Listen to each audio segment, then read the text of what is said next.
Welcome to LUTV News InFocus, where we feature interesting topics on campus, in the community, and in the world of culture. I am Carson Racich. From the world pretty much canceling sports to the Southland Conference allowing collegiate play, athletic departments have had to make a lot of changes to accommodate athletes while dealing with COVID-19. To give me more of an insight, Lamar athletic trainer Joseph Ballard joins me today. Thank you for joining me. No problem. So first of all, can you tell me what it's like working for Lamar Sports Medicine? It's been a lot of fun. I've only been here for a couple months. I'm new to the staff, but I don't know if you're asking like day-to-day COVID stuff, but we have a pretty big role in keeping track of everyone, making sure everyone is symptom-free. We track all of our athletes every day. At first we were doing that in person, and now we're doing it online. So we keep track of how everybody's feeling, and then if there are people who are exhibiting symptoms, then we usually quarantine them and test them if the symptoms continue, or a lot of times we just test them right away. So we're just doing our best to keep people safe and healthy, and as distant as we possibly can while we're still doing athletics, at least in whatever fashion we can. So. How many sports teams do you overlook? I overlook women's golf 100%. I'm the only athletic trainer that works with that team. And then I am also on the football staff. And there's 5 of us on the staff. So I wouldn't say that I overlook them, but I do work with them. That's probably a lot of people to be bouncing COVID off of, huh? Yeah, it's a big team, so there's a lot more details to cover. So it's good to have more pairs of eyes keeping track of everything. So in March, when we were unexpectedly hit with COVID, what has it been like with the new protocols in order to have us return to play, or all the athletes return to play as well? Can you tell me all the different things you guys had to do in order to make that possible? Yeah, so just like in everything with COVID, it's kind of constantly evolving. At first, it was a little bit more up to us as to if athletes were asymptomatic, then we have a progressive return to play that's similar to a concussion return to play, where we put them step by step through different processes, building them up into more difficult scenarios to kind of like slowly push their body and make sure that they don't have any adverse effects from COVID. Now it's our team doctors, our sports medicine doctors, set our standards for what we are doing, what we're allowed to do, and how quickly we return people to play. So right now, one of our team doctors sees every single person who tests positive for COVID before they are able to return to play.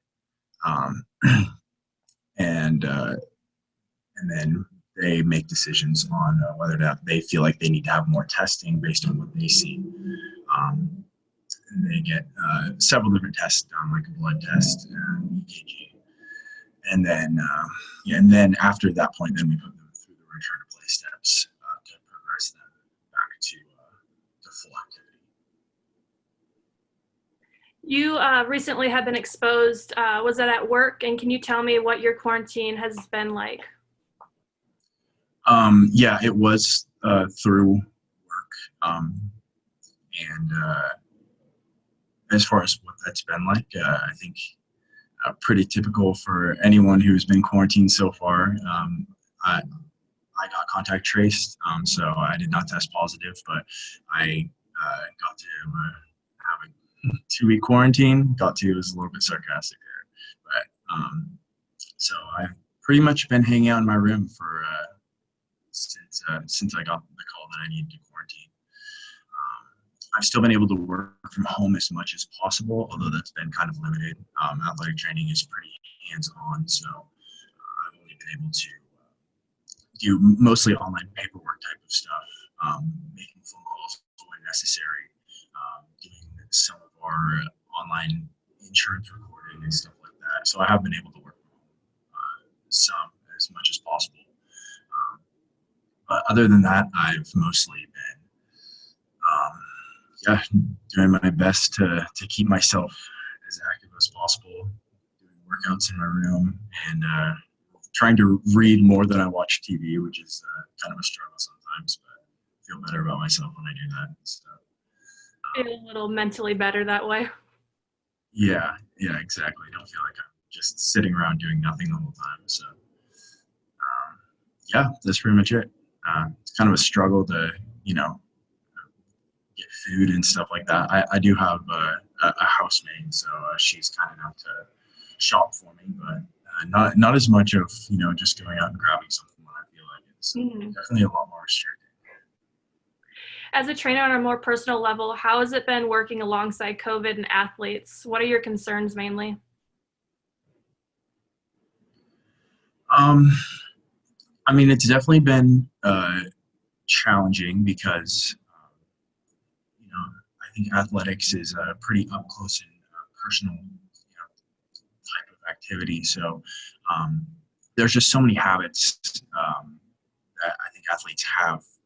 Teammates are really tight-knit groups, even on a really big team like a football team. So it's really difficult to be able to get everyone to separate and have distance. And so I think that's a lot of the challenge is changing the way that we do things to keep people safe. And sometimes things happen and it's just like, oh yeah, that's a normal thing that happens. And then you go back and think about it and you're like, oh, we probably could have done that a little bit differently just to keep everybody a little bit safer. So we are constantly evaluating the way that we do things, how we can do things better, how we can keep people safer. So that's a big part of how COVID has changed things. That's crazy. Well, is there anything else you'd like to share or say? I keep doing what you're doing. From what I've seen, masks do work, keeping people from getting COVID. Just personal experience. So keep wearing your mask, wash your hands, be smart. Don't do anything foolish that would expose you unnecessarily, because it does have repercussions, especially on a college campus. People are really close together a lot, I think, and it's hard to distance. And I know that's really difficult right now, but it is worth it, and hopefully we'll be able to get over this time, and we can start to move things back to what we consider normal, I guess. Well, let's hope and pray for that. Thank you again for joining me. Yeah, no problem. Thanks for having me. And thank you for watching LUTV News in Focus. To see more content from LUTV News, follow us on Twitter and like us on Facebook.